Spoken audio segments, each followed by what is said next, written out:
right into it. First of all, as you know, the story I'm working on is about representation, but I have also spoken with just people in our community about equity and about how, you know, diversity is the outcome of creating those equitable opportunities for everybody. So I just wanted to know, first of all, how the Green Party is sort of the overall picture right now, and then of course where you want to move forward. Yeah. Okay, well, this election I have 19 BIPOC candidates running, and I wish that number was even higher. My goal for 2024 is to see absolutely everyone represented in the election.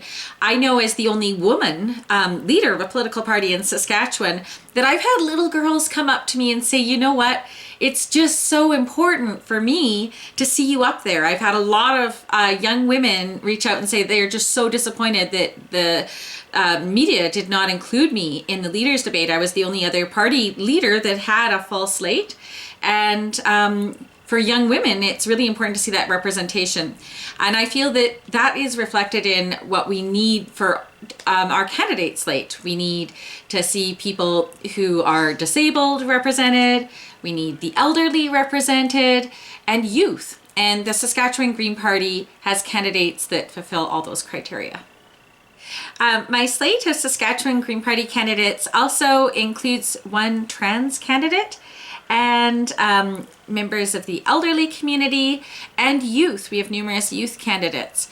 And I truly feel that representation is important. The word House of Commons, of course, in Ottawa, was meant to mean that everyone is seen in the slate of who represents us in the legislature. And that's what I feel is important. And all political parties should think about this.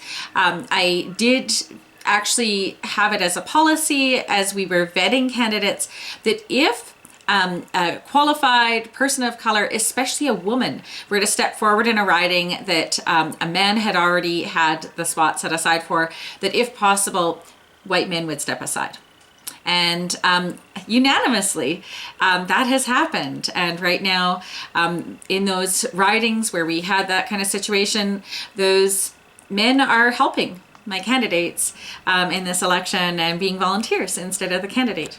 So you're seeing that obviously then the people who are involved in your party are understanding of, you know, creating those spaces and those opportunities, right? Is that what you're seeing?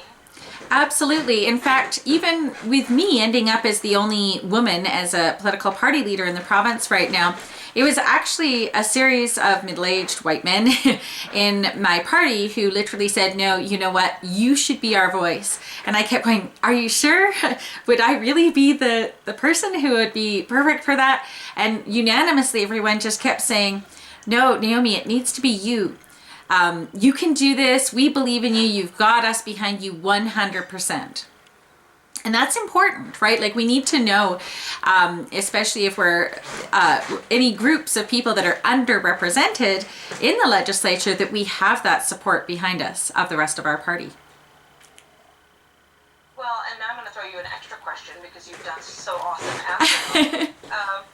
You know, this idea of meritocracy and like that somehow if you're not a white male, let's just put it like that, that it's not based on your ability. And that actually, I don't think you're going to be surprised, you're going to see in my story, that was kind of a response we got from one party, straight up, was that we choose our candidates based on ability, which this is not a new thing, right? We've heard this before. We've heard that that is a way to sort of slam the door in people's faces in a lot of ways.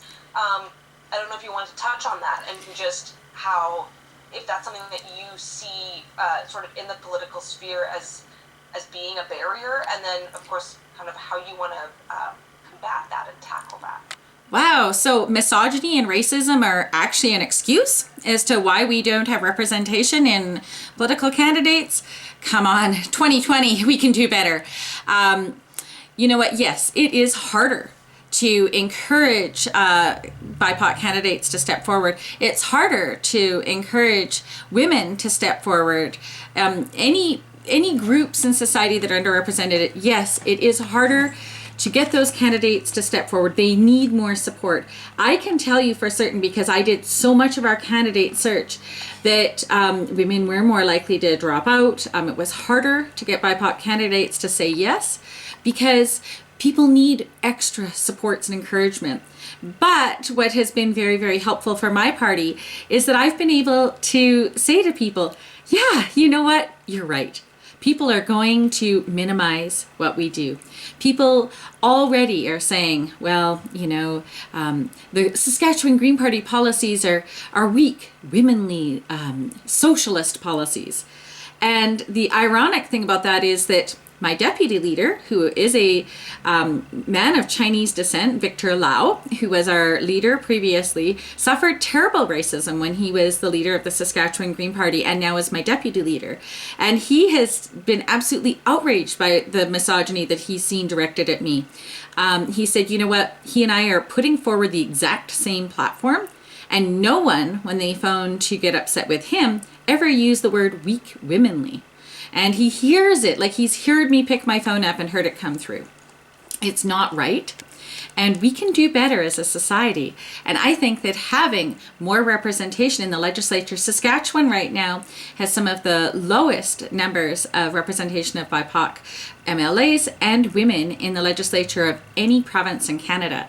And making sure that we have those faces moving forward will make sure that we're able to make good legislation in our province to ensure that issues of race and gender and sexuality are part of our legislation here in this province. And this is really, really something that I feel strongly about, something that I think many people feel strongly about and feel powerless to do something about. Well, this is a really good way that you can make sure that the representation happens in the province. Vote for people of color. Vote for women.